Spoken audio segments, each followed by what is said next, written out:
ব্যবসা বাণিজ্যের বিশ্লেষণ নিয়ে ডিবিসি নিউজের নিয়মিত আয়োজন ইসলামিক ব্যাংক টালি খাতায় স্বাগত জানাচ্ছি। আপনাদের সাথে আছি আমি রিফাত তাসনুভা। ইরান ইসরায়েল সংঘর্ষ এখন আর শুধু সামরিক লড়াই নয়, এর প্রতিধ্বনি বাজছে বৈশ্বিক অর্থনীতিতেও। তেল রপ্তানির পথ নিয়ে দুশ্চিন্তা, জ্বালানির বাজারে অস্থিরতা আর দেশগুলোতে কর্মরত প্রবাসী নিরাপত্তা, এ সব কিছু মিলিয়ে বাংলাদেশও আছে অনিশ্চয়তায়। এমন প্রেক্ষাপটে প্রশ্ন উঠছে, এই যুদ্ধ কি শুধুই দূরের একটি ঘটনা নাকি বাংলাদেশের অর্থনীতির জন্য সতর্ক সংকেত? এসব নিয়ে আজ আমাদের টালিখাতার আলোচনা। মধ্যপ্রাচ্যে যুদ্ধ দেশের অর্থনীতিতে কি শঙ্কা? আলোচনা করতে আমাদের সাথে অনলাইনে যুক্ত আছেন এনার্জি প্যাক এর ব্যবস্থাপনা পরিচালক হুমায়ুন রশিদ এবং আছেন ঢাকা বিশ্ববিদ্যালয়ের উপাচার্য অধ্যাপক ডক্টর সাইমা হক বিদিশা। আপনাদের দুজনকে স্বাগত জানাচ্ছি আমাদের আজকের টালিখাতার আয়োজনে। শুরুতেই আমি একটু হুমায়ুন রশিদ আপনার কাছে যেতে চাই। এই যে এত সংঘাত আমরা বলছিলাম, তো এই সংঘাতের কারণে বাংলাদেশে কি প্রভাব পড়তে পারে, বিশেষ করে অর্থনীতিতে? আমি ব্যবসা করি, আমি সোজা কথায় যেটা বুঝি যে আমাদের ব্যবসাটা কিভাবে চলবে, আগামীতে কি হতে যাচ্ছে। আমরা ইসরায়েলের যিনি রাষ্ট্রনায়ক, ওনার কথা শুনলাম যে আমরা কেবল শুরু করেছি, মানে ভবিষ্যতে যেটা আসবে সেটা আরো বেশি ভয়াবহ। এই ইন্ডিকেশনসটা আমাদেরকে আরো বেশি সমস্যার কথা কিংবা সমস্যার ইয়াটা দেখায়। যেটা আমরা আপনি জানেন যে আমরা যেটা এফেক্টটা বুঝি সেটা হচ্ছে যে এই যে আমদানি এবং রপ্তানি দুটাই আমাদের ব্যাহত হবে। ব্যাহত হলে আপনার উৎপাদনে একটা বড় ব্যাঘাত ঘটবে, এক। দুই নম্বর হচ্ছে আমদানি যদি ব্যাঘাত ঘটে তাহলে কিন্তু আপনার ডোমেস্টিক ম্যানুফ্যাকচারিং একটা চ্যালেঞ্জের মুখে পড়বে। রপ্তানি বাণিজ্য কিন্তু equally cost of doing business বেড়ে যাবে। কস্ট অফ ডুইং বিজনেস যদি বেড়ে যায় তাহলে কি দাঁড়াবে? তাহলে বাজার সংকুচিত হয়ে যাবে, রপ্তানি আয়ের যে আয় কমে যাবে, প্লাস উৎপাদনটা ব্যাহত হবে, কমে যাবে, অর্ডার কমে যাবে। প্রথমত আমরা যেটা বুঝি সেটা হচ্ছে যে রেডিমেড গার্মেন্ট সেক্টরে আপনার গ্লোবাল সাপ্লাই চেইনে কিন্তু আমরা স্ট্রং রোল প্লে করছিলাম, সেটা করতে পারবো না। আমরা যদি এই জিনিসগুলো দেখি, ওভারঅল আমাদের ম্যানুফ্যাকচারিং ব্যাঘাত ঘটবে। যখনই ম্যানুফ্যাকচারিং ব্যাঘাত ঘটবে তখনই কিন্তু আমরা বুঝতে পারি যে সেটা হচ্ছে কর্মসংস্থানের জন্য একটা বড় জায়গা। ম্যানুফ্যাকচারিং সেক্টরটা অনেক বেশি কর্মসংস্থান করতে পারে, জব ক্রিয়েট করে। এই জব যদি ক্রিয়েট করতে চাই আমরা, তাহলে কিন্তু আমাদেরকে ম্যানুফ্যাকচারিং আরো বাড়াতে হবে। এই বাড়াবার জন্য যে এই ইন্টারন্যাশনাল মার্কেট, এটা যদি স্টেবল হয় তাহলে কিন্তু আমাদের দেশে আরো বেশি এফডিআই আসবে। এফডিআই আসলে আমাদের দেশে উৎপাদন হবে, এই পণ্য রপ্তানি হবে। এই রপ্তানি হওয়ার জন্য আমাদের প্রথম যে জায়গাটা দরকার হচ্ছে সেটা আন্তর্জাতিকভাবে একটা খুব সুন্দর পরিবেশ। এই অসুন্দর পরিবেশে কিন্তু ইনভেস্টমেন্ট বাড়ে না। এই ইনভেস্টমেন্ট যেখানে নিরাপত্তাহীনতায় আমরা থাকি, সেই নিরাপত্তাহীনতার ভিতরে আমরা যারা ইনভেস্টার্স, আমরা সব সময় সংকুচিত অবস্থায় থাকি। আমরা সব সময় একটা ভীতির মধ্যে থাকি যে কালকে কি ধরনের সারপ্রাইজ আসবে। এই সারপ্রাইজগুলো আমাদেরকে বড় কষ্ট দেয় এবং আমাদের ভবিষ্যতের প্রজন্মের জন্য যে আমরা কিছু করব কিংবা কিছু রেখে যাব, এই জিনিসগুলো আমাদেরকে সংকুচিত করে। জি জনাব হুমায়ুন রশিদ, এখানে আপনি আসলে আমদানি ব্যাঘাত ঘটবে, সেই সাথে রপ্তানি বাণিজ্য কমবে, এই বিষয়টি এনেছেন এবং কর্মসংস্থানের উপরে আলটিমেটলি একটা আঘাত আনতে পারে, এই বিষয়টি আপনি তুলে ধরেছেন। জনাব হুমায়ুন রশিদ, আপনার কাছে আমরা আবার আসবো, কিন্তু এর আগে একটু ডক্টর সাইমা হক বিদিশা আপনার কাছে একটু যেতে চাই। আপনি তো শুনছিলেন এতক্ষণ হুমায়ুন রশিদ কি বলছিলেন, আপনার কাছে একটু জানতে চাচ্ছি একই বিষয়ে, যে বাংলাদেশে আসলে অর্থনীতির ক্ষেত্রে কি ধরনের শঙ্কা সামনে আমরা দেখতে পারি বা মুখোমুখি হতে পারি এই যুদ্ধের কারণে? ধন্যবাদ। আমি আগের যে বক্তা ওনার সাথে যদি একটু সঙ্গতি রেখে বলি, তাহলে মোটা দাগে আমরা হয়তো 3টি বা 4টি জায়গাকে আমরা আইডেন্টিফাই করতে পারি যে জায়গাগুলোতে আমাদের কিছু চ্যালেঞ্জ রয়েছে এবং চ্যালেঞ্জ হতে পারে। এবং সেদিক থেকে যদি বলি, অবশ্যই প্রথমে যে বিষয়টি সবচেয়ে গুরুত্বপূর্ণ সেটা হচ্ছে যে জ্বালানির বিষয়টি। এবং সেখানে আমরা জানি যে এই জ্বালানি তেলের উপরে দামে কিন্তু আমরা কিন্তু দেখতে পাচ্ছি যে অলরেডি কিন্তু বিশ্ববাজারে যে অস্থিরতা সেটা কিন্তু আমরা দেখতে পাচ্ছি। সুতরাং এটি একটি জায়গা।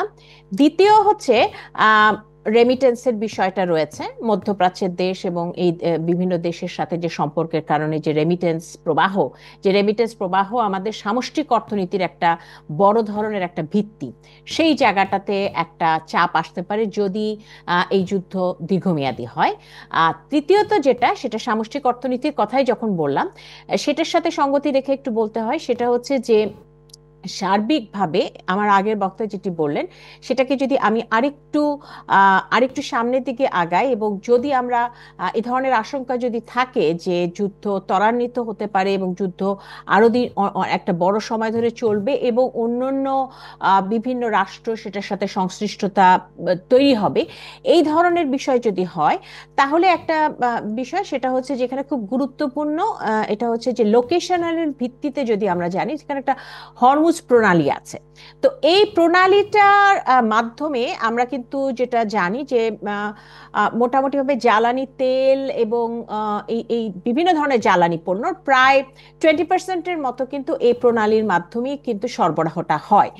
কোনো কারণে যদি এই হরমুজ প্রণালী বন্ধ হয়ে যায় কিংবা সেখানে যদি ট্রান্সপোর্টেশন ব্যাঘাত ঘটে, সেটা সার্বিকভাবে জ্বালানির ট্রান্সপোর্টেশনের ক্ষেত্রে এক ধরনের এফেক্ট হবে।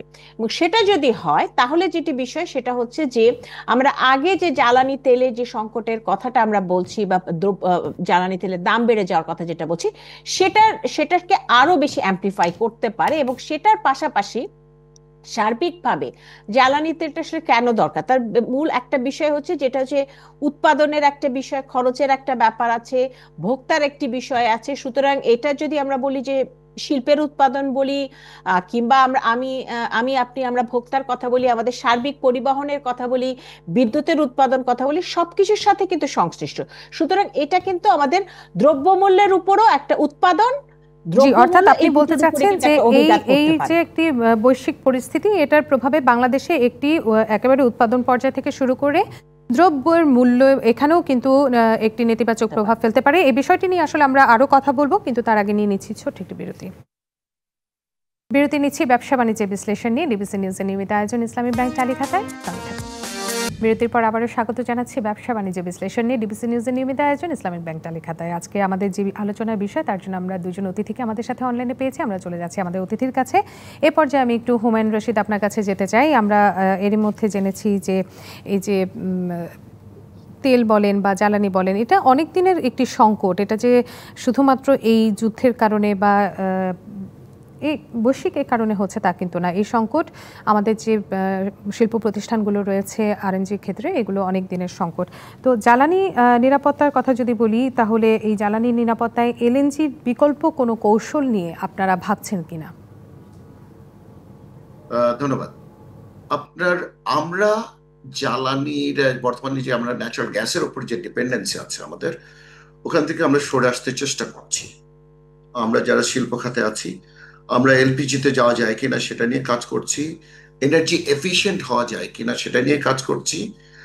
আর এলএনজি যেটা আছে, একটা দুঃসংবাদ আছে যে এই যে হরমুজ প্রণালী মনে হয়, এই যে প্রণালী দিয়ে যে এলএনজি আসবে কাতার থেকে, এই জায়গাটা সেফটি কিন্তু হচ্ছে না। সেফটি যদি অ্যাড্রেস না হয় তাহলে এটার কস্ট অফ ট্রান্সপোর্টেশন বেড়ে যাবে। এক, insurance, automatically cost of insurance বেড়ে যাবে।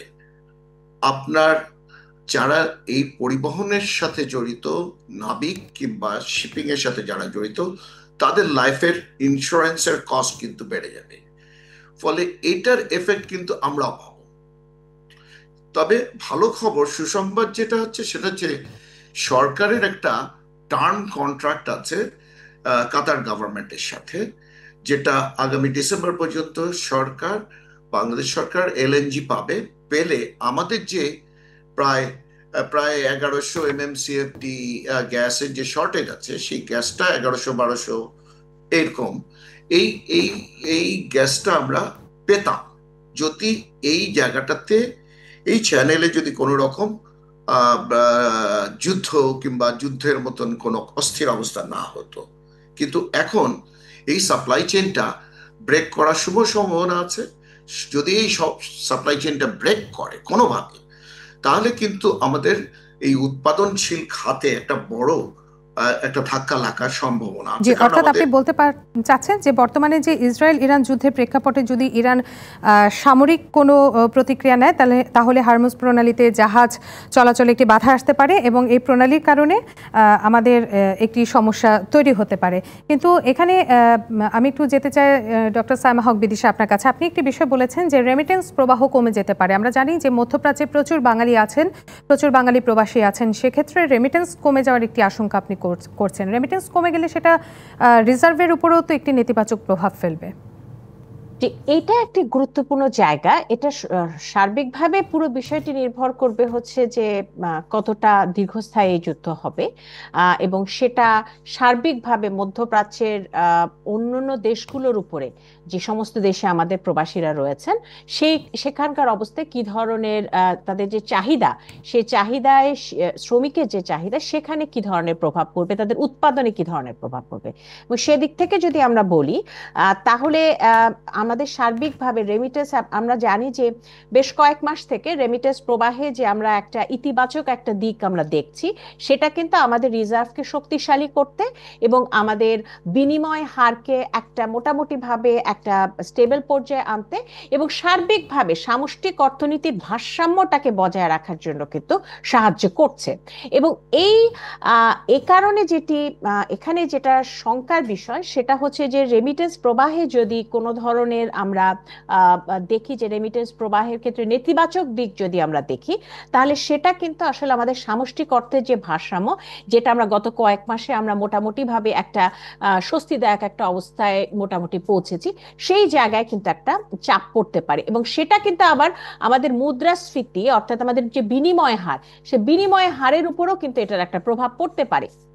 কারণ আমার আমদানি ব্যয় যদি বেড়ে যায়, তাহলে সেখানে কিন্তু আমাদের ব্যালেন্স অফ পেমেন্টের ক্ষেত্রে যে চাপটা পড়বে, রিজার্ভের উপর যে চাপটা পড়বে এবং সেটার পাশাপাশি যে রেমিটেন্সের চাপ, সবকিছু মিলে কিন্তু বিনিময় হারের উপর এর প্রভাব পড়তে পারে। এবং বিনিময় হারের উপর প্রভাব পড়ার একটা কিন্তু ইমপ্লিকেশন, সেটা কিন্তু আমাদের যে মূল্যস্ফীতি, সেই মূল্যস্ফীতিটাকে উস্কে দিতে পারে।